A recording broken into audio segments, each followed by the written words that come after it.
Bless the Lord, O my soul, and all that is within me, bless his holy name. Hi, thanks for tuning in to Armor of God again. And as always, thank you so much for taking the time to be here with us. And hopefully all of you will be edified with what we have put together for you here.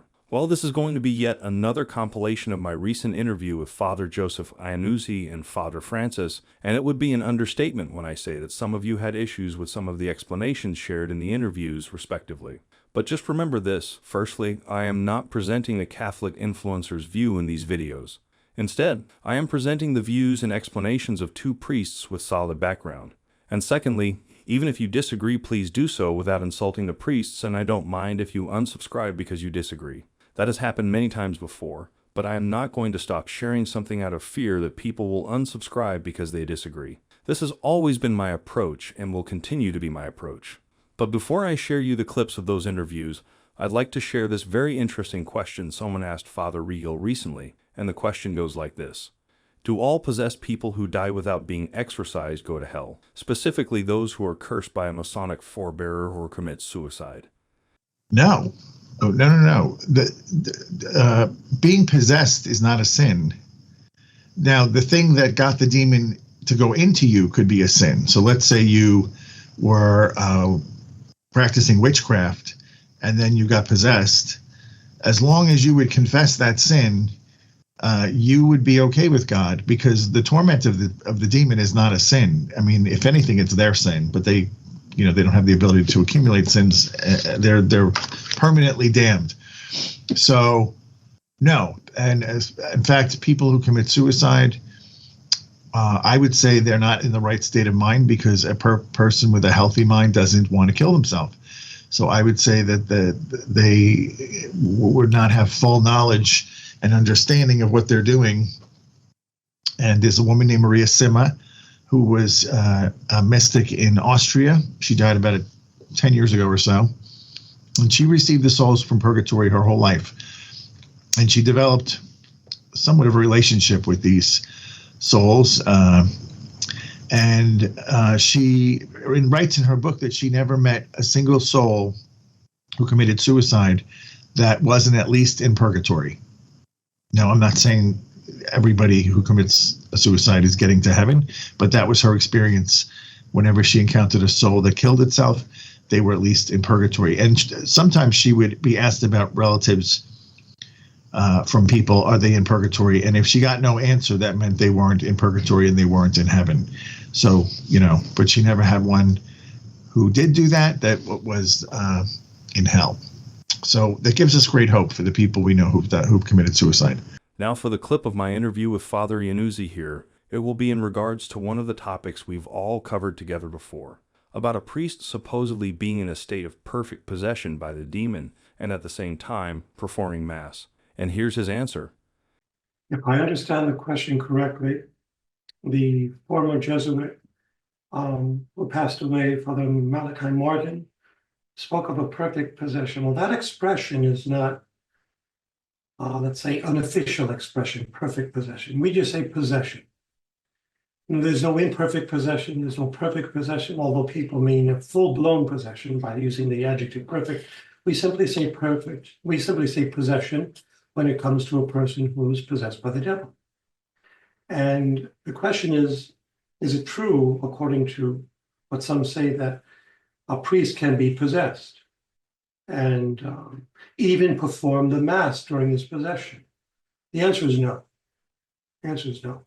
Satan has an aversion toward the sacred. And I know this from experience with Father Gabriel Amorth. Whenever a person was possessed, and I mean really possessed in the full sense of the word, they couldn't approach anything sacred. Now, there were times when the demons would subdue themselves deliberately to try to deceive the priest from doing the exorcism, hide their presence, so to speak. But once the priest put the stole around the neck of the possessed, alleged possessed, made the sign of the cross, invoked the name of Jesus, then they grew violent immediately. They couldn't hold themselves back. Now, is it true that a priest, or even let's say a religious, a nun, can be influenced, infested, oppressed, obsessed by the devil? Yes, they can be. But no person cannot be possessed and do the Mass at the same time. Now, I'm going to give you two cases where a person is possessed due to their own fault, and two cases where they experience what are considered symptoms of possession without their own fault, due to no fault of their own. Number one,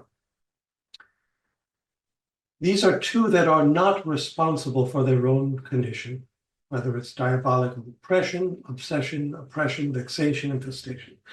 Those that God occasionally permits Satan to harass. Take, for example, Saint Jean Vianney, Saint Gemma Galgani, Blessed Anna da Foligno, Saint Padre Pio, the servant of God Luisa Picaretta, all of whom were attacked by Satan, some physically beaten.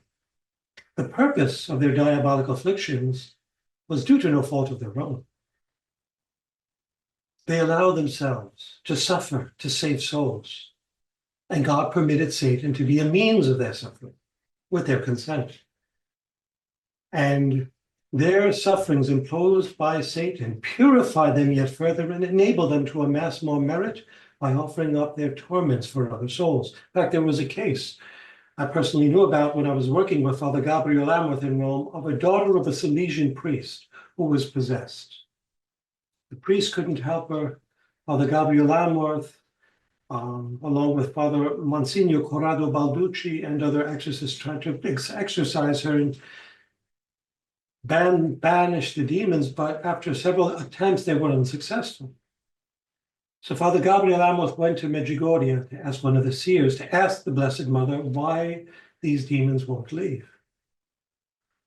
And the answer that came back came from Vitska, one of the seers of Medjugorje, to Father Gabriel Amworth. She said, the Blessed Mother of Medjugorje said that only through many prayers before the Blessed Sacrament will these demons leave. Now, while Father Gabriel Amworth was doing an exorcism over, her name is Giovanna from Bergamo, Italy, city of Bergamo, sister of a Salesian priest.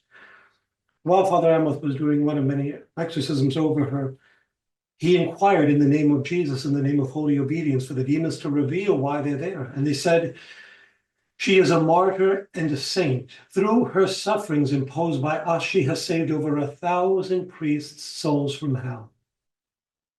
And that's why God allowed the sufferings to continue, you see. So in this case, God was allowing Satan, with her consent, to torment her.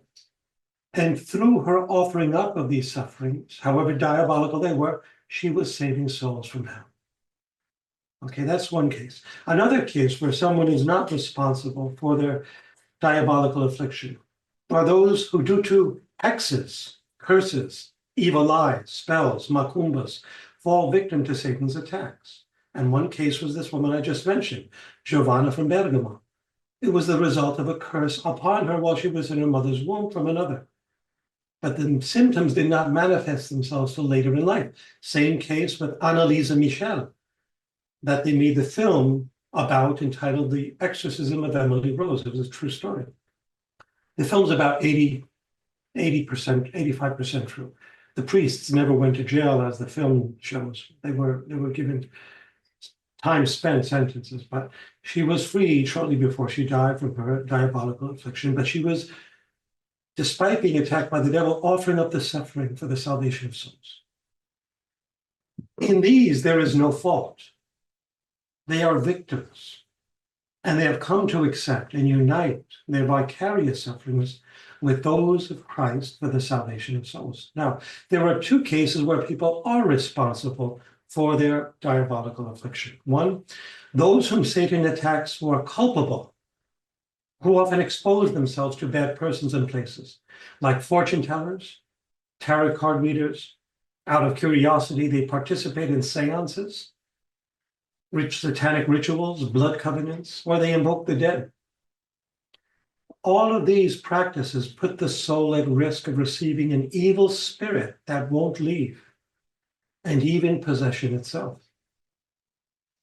I take, for example, the film The Exorcism, right? The famous film by Peter Blatty with the actress Linda Blair. True story, but in real life it was a boy. I went to the place where the exorcism happened in Washington, D.C. And I went to the stairs where the priest had allegedly fallen down at the end. And it was a boy in real life of a Protestant family. And the parents brought him to their local pastor, Protestant, and he had the boy sleep downstairs on a mattress on the floor. During the night, the mattress started bouncing with the boy on it. Now, the mattress is on a concrete floor and it's bouncing by itself. The priest got so scared, and he and his wife told the boy to leave to go back. But the point is, this all started with a little boy, this possession, because he, out of curiosity, experimented with a Ouija board. Here you have a kid, out of curiosity, being possessed. Why? Because he's exposing himself to things he should not. A Ouija board requires that you communicate with the spirits that you don't know their source or their providence or their origin. And that's the danger, okay? Now, the question is this, and most people don't ask. This boy was not alone when he was playing the Ouija board. How come the spirit entered him and not the other mates? Because he was given a gift by God of sensitivity to the spiritual world that the devil sees. Some people are more sensitive to the spiritual world than others by nature. It's not something they acquire, it's a gift that God gives. And Satan saw that, and he availed himself of it. And he entered more easily into that world, and that's why that happened. Okay, now, another case of someone who was responsible for their poor plight of diabolical affliction are those that are responsible for their own condition that persist in numerous mortal sins, which can lead to diabolic possession. It is possible that the moment Judas Iscariot left the Last Supper, as the gospel states, at that moment Satan entered him, it was because of his repeated mortal sins. He was a thief. Even St. John the Evangelist said that. I had cases of young men and women with Father Ramworth addicted to drugs who were living a life of crime and sexual perversion. And it is no wonder that some of the more difficult exorcisms involved women that had procured numerous abortions. This repeated habit of mortal sins disposes one to diabolic possession. And for the last clip in this compilation will be from my interview with Father Francis. And I asked his opinion about the part where some Catholics are not really on board with interreligious dialogue with other religions in the world, and I asked this question, mainly because of his previously held position as the Associate Director of the Secretariat for Ecumenical and Interreligious Affairs of the U.S. Conference of Catholic Bishops. Well, I think we have to place the blame squarely on a very interesting dimension of Catholic life, especially in America.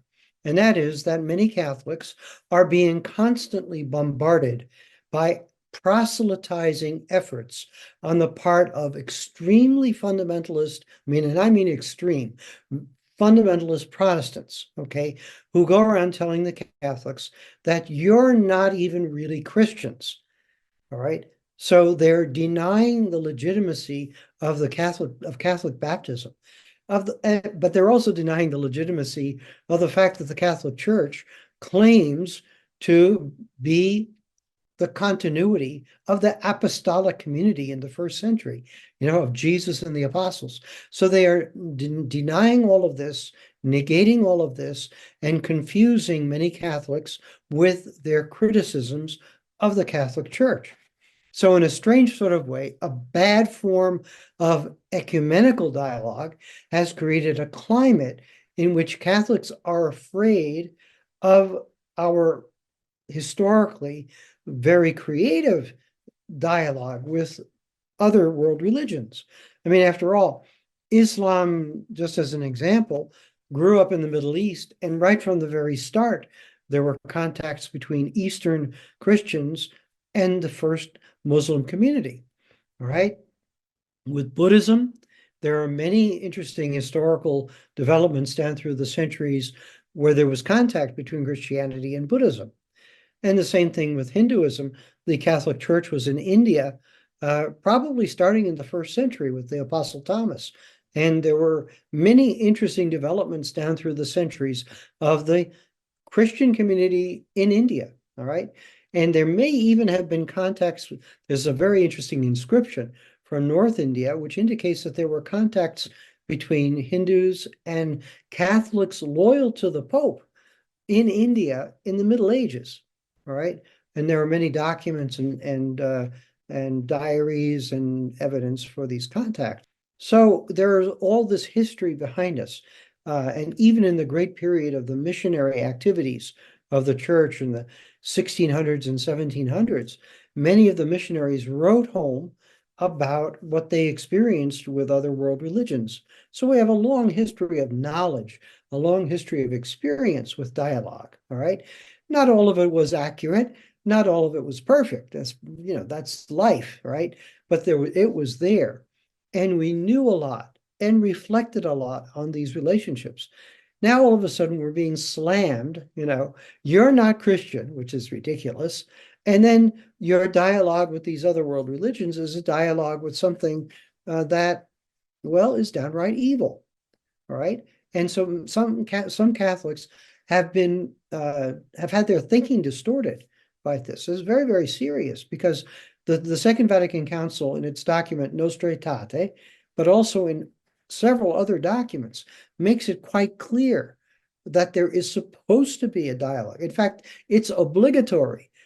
The bishop is supposed to have a dialogue going with Christians and non-Christians in his territory as a bishop. It's obligatory. It's not optional. I'm the delegate of my bishop for that work in this diocese here in southern Italy. All right. In a couple of weeks, we're going to have a meeting of all the delegates throughout Italy, to talk about our work in ecumenical and interreligious dialogue. It's a part of the mission of the church. So to deny that or to attack it or to denigrate it is actually non-Catholic. It's wandering away from the compass, the moral compass of the church.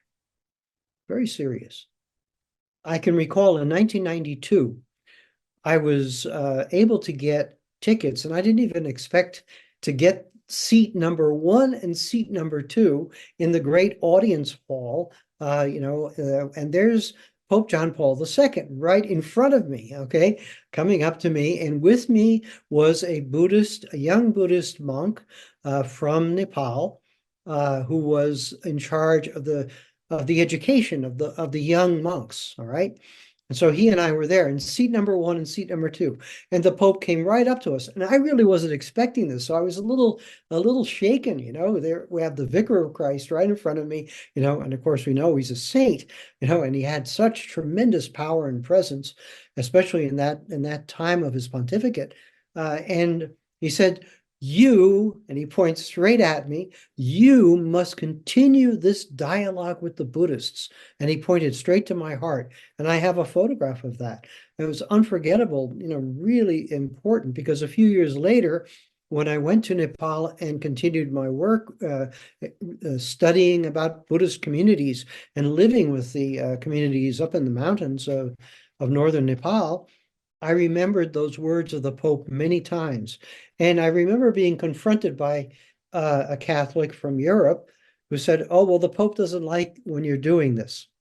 And I could say to him, hey, I have a photo of the Pope, pointing straight at me with his forefinger, ordering me. I mean, I'm obeying the Holy Father in doing this work. He told me to do it, and I will continue to do it as best I can. Well then, that will be all for the video this time. And as always, thank you so much for taking the time to watch this video, and hopefully all of you have learned a lot from this compilation. Remember, if there's any feedback or suggestion, please let us know in the comments below. Anyway, if you like what we do and you'd like to support us, I left a link to our PayPal donation in the description box below, and from the bottom of my heart, thank you so much for your continuous support, contributions, and prayers. And until the next one, thanks again for watching, and may God bless you.